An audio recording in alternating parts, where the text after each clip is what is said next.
Baisse de revenus, Ouais. 1 mois d'impayé, 2 mois d'impayé, et après 2 mois, on peut plus s'en sortir. Même en travaillant jour et nuit, c'est plus possible. Expulsé, donc du jour au lendemain, vous êtes... Pas du jour au lendemain. Non. Ça prend plusieurs mois quand même. Mais par contre, on est expulsé en 20 minutes. La police arrive et dit, maintenant, vous partez. Faites un sac et vous partez. Et donc vous vous êtes retrouvé à la rue. À la rue, en 20 minutes. Comme tout le monde, j'écoute le journal télévisé à midi et je vois un reportage sur les bureaux du cœur. Ça m'a tout de suite inspiré. Depuis longtemps, je me disais que des bâtiments, et on a quelques bâtiments chez Danone, n'étant pas occupés la nuit, ça me gênait un peu. Donc en 20 minutes de me retrouver à la rue, enfin, ou dans des parkings, des endroits où il fait un peu plus chaud que la rue, je me suis retrouvé là, avec petit déjeuner à volonté. C'était pas un repas, c'était deux. Et il fallait voir quel repas. J'ai jamais mangé aussi bien de ma vie. De l'eau à volonté. Et en 20 minutes, je me suis retrouvé là. Donc là, on se dit, qu'est-ce qui se passe?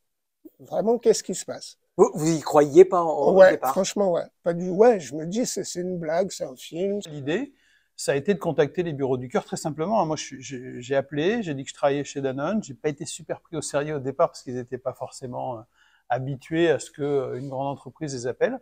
Et puis je leur ai dit, bah voilà, je suis directeur de l'environnement et du travail chez Danone. J'ai un bâtiment où j'aimerais bien faire un test. Est-ce que ça vous branche? Et puis ça a débuté comme ça. Je mangeais plus à ma faim. Je dormais dehors, en ayant souvent peur. À la limite, à ce moment-là, on m'aurait dit du travail, j'aurais peut-être pas été capable d'y aller. Sans cette bulle, Ouais, voilà. vous auriez pas été capable Non, je suis sûr que non. de repartir sur de bonnes bases. Ouais, je suis sûr que non. Et donc, qu'est-ce qui serait passé? Je sais pas. Je sais pas. Si j'ai quelque chose à retenir, c'est c'est très très simple à faire. Donc faites-le. À tous ceux qui ont la possibilité de le faire, faites-le parce que c'est très simple. Et ensuite, ça vous rend fier de pouvoir tendre la main.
Bienvenue pour ce nouveau numéro du MAG. Nous sommes au siège social de Danone France avec Manuel Martins qui nous accueille. Bonjour Manuel.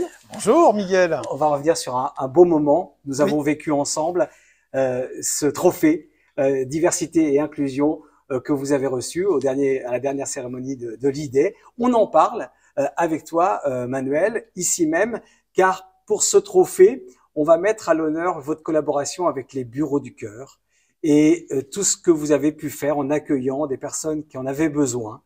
Revenons au commencement, tiens, pour débuter. Manuel, comment Danone et Bureau du Cœur se sont rencontrés?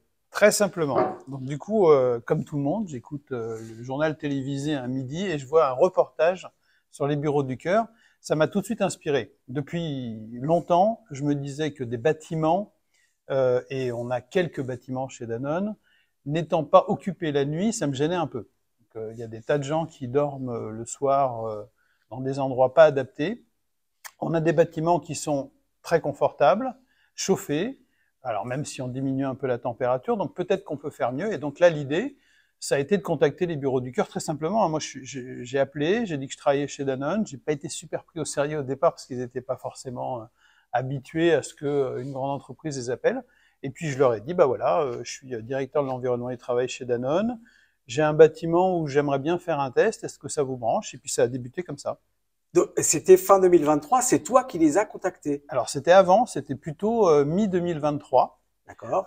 Donc là, ça a dû commencer à peu près en juillet-août.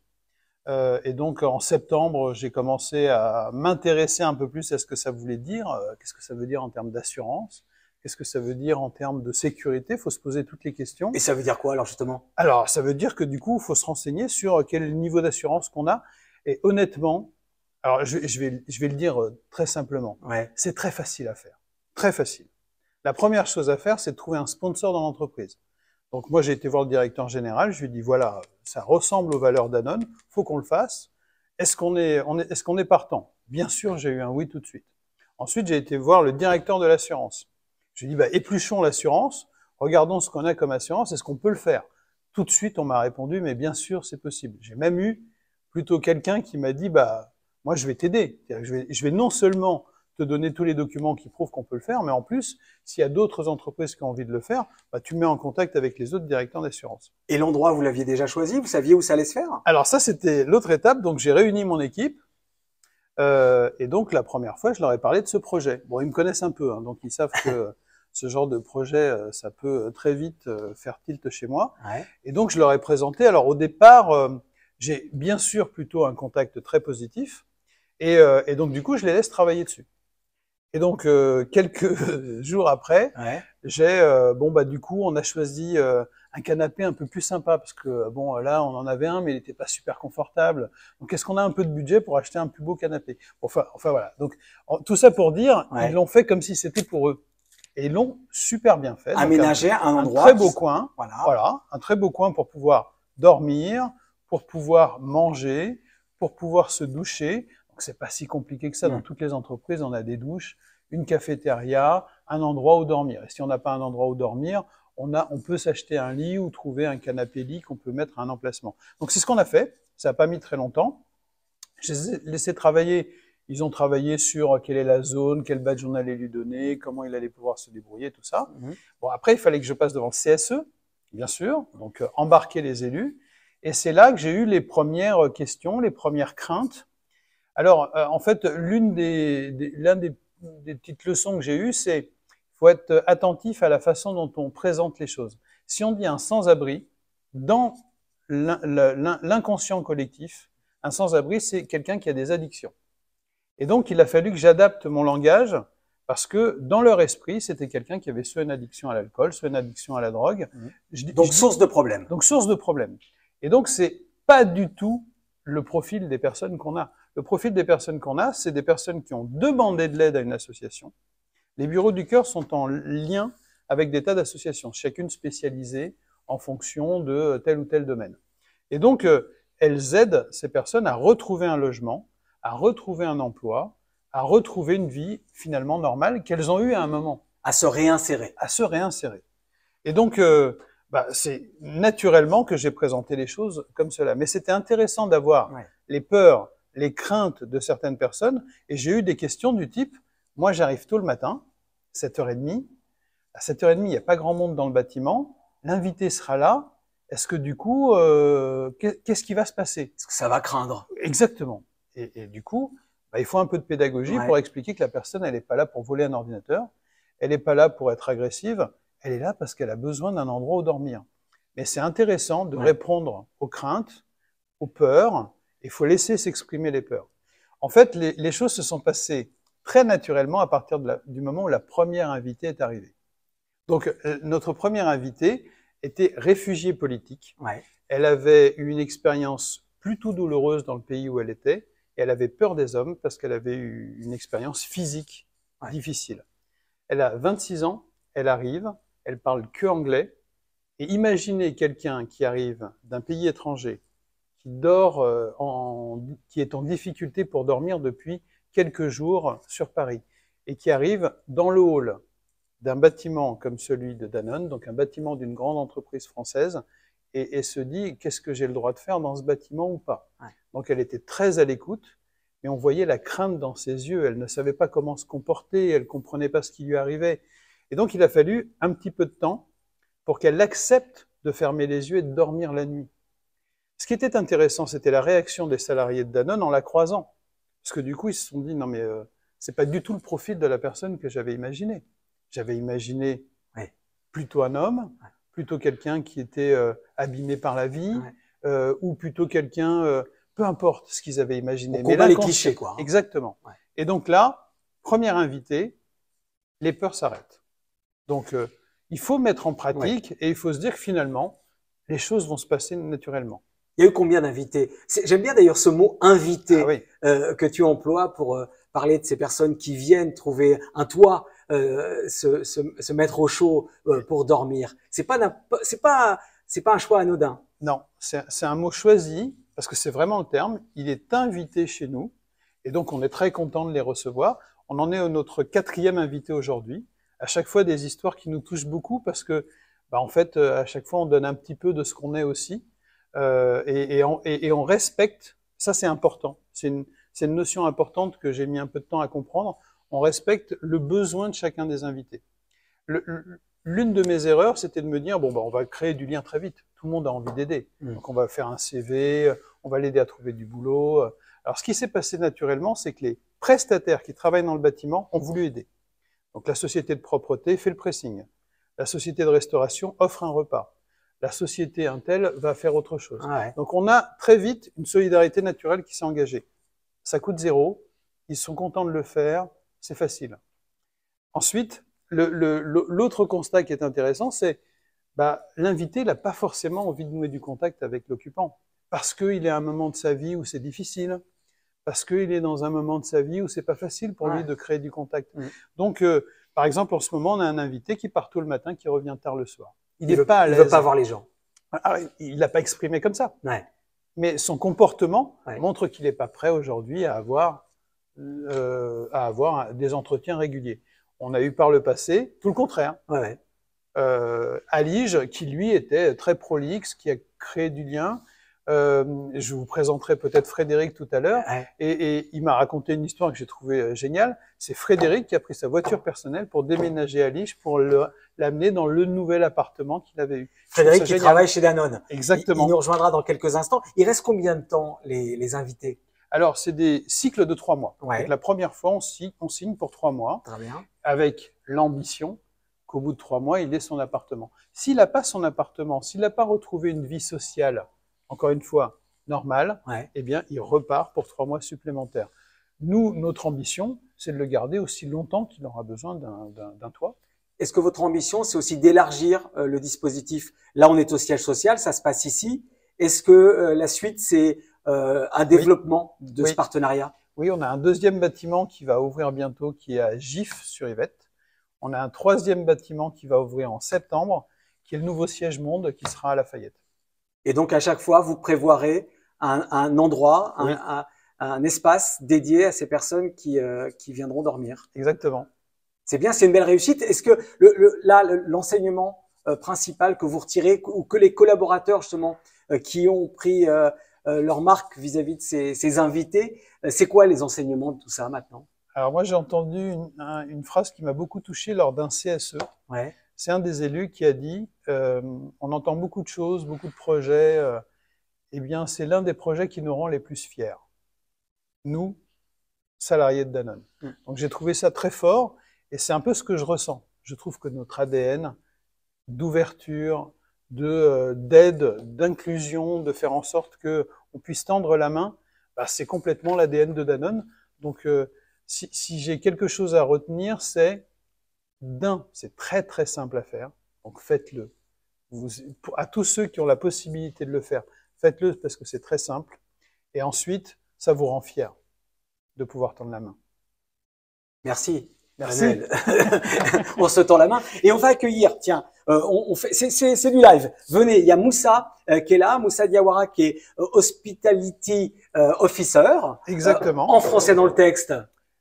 Quelqu'un en charge de l'hospitalité dans le bâtiment. Viens, venez. Et il y a Fred qui est là. Fred, c'est quoi son titre exact? Il est responsable technique du site. Responsable technique, sécurité, travaux du bâtiment. Bon, rejoignez-nous tous les deux. Tiens, mettez-vous avec Manuel, juste en vous rapprochant bien pour qu'on ait bien le micro. Un mot sur cette expérience. Oui, c'est moi le micro. Fred, votre nom a été évoqué par Manuel. Vous avez noué des liens. Qu'est-ce qui s'est passé depuis que vous recevez des invités? Alors, bonjour. Et oui, alors, le projet de Manuel, c'était de montrer nos valeurs qui sont de, d'accueillir un invité et de lui permettre d'évoluer et de retrouver une vie euh, sociale et de s'épanouir en fait. Fierté serait vraiment le mot principal parce que on noue vraiment un lien extraordinaire avec chacun de ces personnes-là. On comprend aussi que la vie ne peut être que meilleure. C'est compliqué pour chacun et qu'il y a toujours plus difficile. Et on essaie de tendre la main au maximum.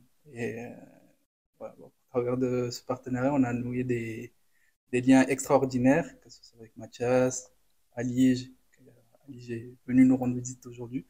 Ah oui. Ouais. Voilà. Au-delà de l'aspect société, on a vraiment noué un vrai lien. Vous évoquiez Mathias, et ben justement son parcours de vie, son expérience avec ces bureaux du cœur ici chez Danone. On va découvrir tout ça ensemble. Merci à tous les trois. Merci. Merci.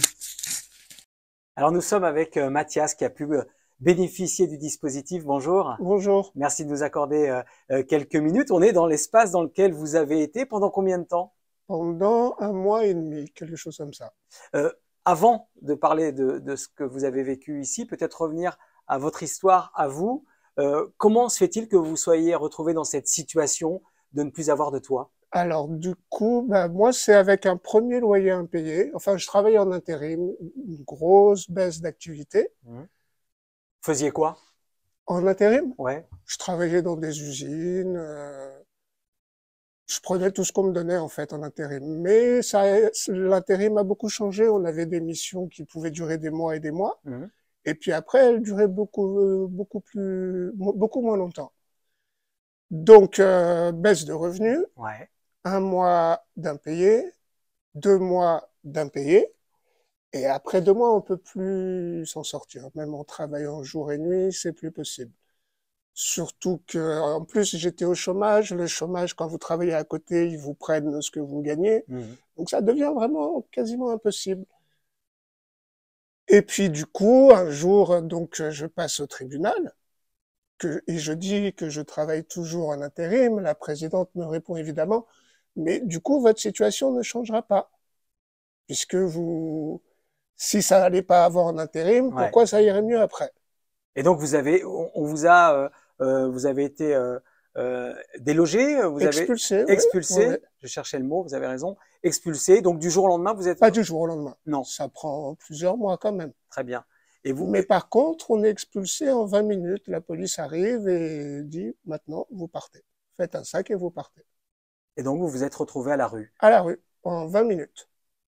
Et ensuite, qu'est-ce qui s'est passé alors dans votre vie? Qu'est-ce que vous avez fait? Alors, j'étais suivi par une assistante sociale le temps où, avant que mon histoire passe au tribunal et qu'on me dise que de toute façon, elle ne changera pas, elle évoluera pas dans le bon sens. Ouais. Qui a contacté plusieurs associations, dont ARES et les Bureaux du Cœur, quelque chose dont j'avais jamais entendu parler de ma vie. C'était quand ça, très précisément? Bonne question. Octobre, novembre. 2024 hein, ou 2023? Ouais, 24. Ouais. Et donc, très vite, moi j'ai eu beaucoup de chance en fait. Tout est allé très très vite. J'ai eu un entretien vidéo avec une dame, Dora, adorable. Je pense qu'ils se sont dit que j'avais pas la carrure ni le mental de rester dans la rue. Vous êtes resté combien de temps dans la rue alors? Pas très longtemps, 2 mois et demi. Je vous avoue, ça a été assez vite. Donc ils se sont dit, bon lui, bon pas moi, il y en a d'autres, doit être plusieurs, mais je pense que ça s'est passé comme ça. Donc entretien téléphonique, les bureaux du cœur, ok, d'accord, et un jour, un coup de fil. Eh ben écoute, rendez-vous chez Danone à 18h, tel jour, telle heure. Je me rends... Pardon. Non, excusez-moi, c'est moi qui vous coupe. J'ai tellement de questions qui me viennent. Vous êtes originaire d'où à la base? Vous êtes d'Île-de-France. D'Île-de-France. Vous habitiez et vous viviez en Île-de-France. Oui. Et vous étiez dans la rue, toujours en Île-de-France. Oui. Et donc, quand on vous a dit Danone à Rueil, ça vous parlait? Pas tant que ça. Pas tant que ça. Moi, on me dit rendez-vous chez Danone. Et au début, je comprenais pas trop ce qui allait se passer, en fait. Donc j'avais peur un petit peu. Comme disait Monsieur Martins tout à l'heure, imaginez, on arrive dans un hall comme ça, et donc je vois 4 personnes, Fred, Moussa, bon, ben voilou, écoute, voilà l'endroit, voilà. Ouais, je me disais, bon, mais ça va être quand? Dans un mois, dans 6 mois? Ça a pris 20 minutes. C'est-à-dire que vous êtes En arrivé, on vous a dit c'est là, c'est bon, c'est chez vous. 20 minutes, exactement. Donc en 20 minutes de me retrouver à la rue, enfin, ou dans des parkings, des endroits où il fait un peu plus chaud que la rue, je me suis retrouvé là, avec petit déjeuner à volonté. C'était pas un repas, c'était 2. Et il fallait voir quel repas. J'ai jamais mangé aussi bien de ma vie. De l'eau à volonté. Et en 20 minutes, je me suis retrouvé là. Donc là, on se dit, qu'est-ce qui se passe? Vraiment, qu'est-ce qui se passe? Vous y croyiez pas au Ouais, départ? franchement, ouais. Pas du, ouais, je me dis, c'est une blague, c'est un film, qu'est-ce qui se passe? C'est pas possible ce qui se passe. Parce que j'avais vraiment jamais entendu parler des bureaux du cœur. Et même plusieurs assistantes sociales qui me suivaient n'en avaient jamais entendu parler. Donc le rendez-vous prend 20 minutes. Ok, Mathias, bah c'est bon, écoute, on va te garder.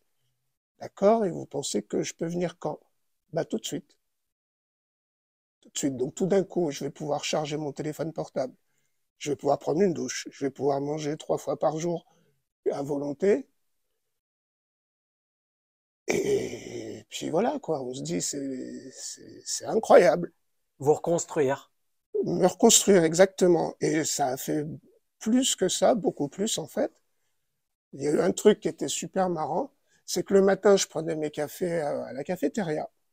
Et puis, je croisais des gens. Bonjour monsieur, bonjour madame, bonjour monsieur, bonjour madame, bonjour. Je rencontre Manuel sans savoir qui c'est du tout. Bonjour monsieur, bonjour monsieur. Ça va, ça se passe bien. Je dis bah oui, oui, oui. Je me dis c'est quelqu'un comme les autres. Il me pose des questions pour être sympa. Bon bah écoute, il fait froid, reste toute la journée. Moi je dis non, non. Monsieur Fred m'a dit il faut sortir à 8 heures, revenir à 18 heures. Je fais ce qu'il me dit. Je l'ai mal raconté en fait, parce qu'on a discuté 3/4 d'heure. Je vous racontais ma vie et moi j'étais à l'aise, très à l'aise avec ce monsieur, sans savoir qui c'était. Jusqu'au moment où il m'annonce qui c'est. Là, je me suis mis un petit peu à trembler. Je me suis dit, mince, je parle avec lui comme si c'était mon ami, ça fait 40 minutes, je dois l'ennuyer depuis 39 minutes. Et puis là-dessus, il me dit, mais écoute, Mathias, est-ce que tu cherches du travail? Là, je lui dis, bah ouais, là, oui, évidemment que je cherche du travail. Il était donc 8h moins 10, il me dit, reviens me voir à 9h. Ok, je reviens le voir à 9h. Écoute, Mathias, j'ai passé des coups de fil, tu vas avoir des nouvelles. D'accord. Pareil, je me remets à trembler, je tremble souvent, moi. Et le lendemain matin, à 9h du matin, coup de téléphone, bonjour Mathias, madame une telle ou un tel, je sais pas comment on dit, rendez-vous la semaine prochaine pour un entretien. Mais alors l'entretien, ça s'est passé comme avec Monsieur Martins. Monsieur Martins, ça avait pris 2 minutes. La dame, ça en a pris 10. Waouh. Mais c'est vrai en plus. Et voilà comment, de fil en aiguille, j'ai trouvé un logement entre-temps, oui, pardon. J'ai trouvé un logement entre-temps. J'ai emménagé le 31 décembre. Alors, le logement avant le travail? Ouais, Comment? pareil, par une association. D'accord. Donc, le logement, c'était bon. Donc, il n'y avait plus besoin de rester C'est ici. ça. Mais dans la foulée, il y a eu le travail grâce Exactement. à Danone Exactement. et au staff. Et alors, quel travail, comment, ça a commencé quand? Alors, ça a commencé, je suis en période d'essai, ça a commencé le 22 janvier. Ouais. Et donc, je fais de la manutention et ça se passe super, super bien. Et qu'est-ce que vous retenez de cette parenthèse enchantée là? Bah, que sans celle-ci, j'aurais rien pu faire. Rien pu faire. Je mangeais plus à ma faim. Je dormais dehors, en ayant souvent peur. À la limite, à ce moment-là, on m'aurait dit du travail, j'aurais peut-être pas été capable d'y aller. Sans cette bulle, Ouais, voilà. vous n'auriez pas été capable Non, je suis sûr que non. de repartir sur de bonnes bases. Ouais, je suis sûr que non. Et donc, qu'est-ce qui serait passé? Je sais pas. Je sais pas. Mais tout d'un coup, on n'a plus peur de là où on dort, on n'a plus peur de se faire voler son sac à dos. On peut charger son téléphone, rien que ça. J'aurais pas pu recevoir de coups de fil sans être ici. Et je vous dis, manger une nourriture délicieuse. Ça vous a marqué. Ouais, c'est parce que c'est vraiment très très bon. Vraiment délicieux. Merci Mathias Ben, c'est moi. pour cette histoire et plein de bonnes choses pour la suite. Merci beaucoup. Qu'est-ce que vous diriez à celles et ceux qui nous regardent là et qui se retrouvent dans la même situation que vous? De contacter une assistante sociale et de lui parler des bureaux du cœur. Parce que moi, c'est à la limite, c'est moi qui lui en ai parlé. Merci Mathias. C'est moi. Je vais vous présenter la salle qui est dédiée au bureau du cœur, mais qui est avant tout une salle de sieste. Donc pendant la journée, c'est une salle où les gens peuvent venir se reposer. Avec des hamacs. Avec des hamacs, voilà, on fait une petite sieste, ou alors on reprend d'un petit jet lag, ou alors on vient se recueillir parce qu'on a eu un moment un peu compliqué. Voilà, on se repose pendant la journée. Et donc le soir, on a ici une petite pancarte qui l'indique. Donc on a cette zone-là qui est dédiée au bureau du cœur. Et donc l'invité, il vient ici, il choisit soit cet espace-là, qui est un lit, soit ce canapé-lit, qui du coup s'ouvre très facilement. Il a son petit placard, il a un chauffage d'appoint s'il le demande, tout le linge qu'il a envie de mettre, les affaires personnelles, il peut le faire, il peut le mettre là. Donc le petit radiateur dont je parlais, une petite lumière d'appoint, et voilà. Et il est bien. Et il est bien. Et il ou elle est bien. Il ou elle est bien, parce qu'on a eu les deux, c'est vrai. Un petit peu plus loin, il a une douche, et un petit peu plus loin, il a une cafétéria avec un repas. On est sur une pièce qui fait combien de mètres carrés, là? Oh bah, en fait, c'est pas tout l'espace qui lui est Non, dédié. mais bon, là. Et le soir, bien entendu, à part lui, il y a personne. Hein. C'est ça. Donc, du coup, c'est une pièce qui doit faire 150 mètres carrés.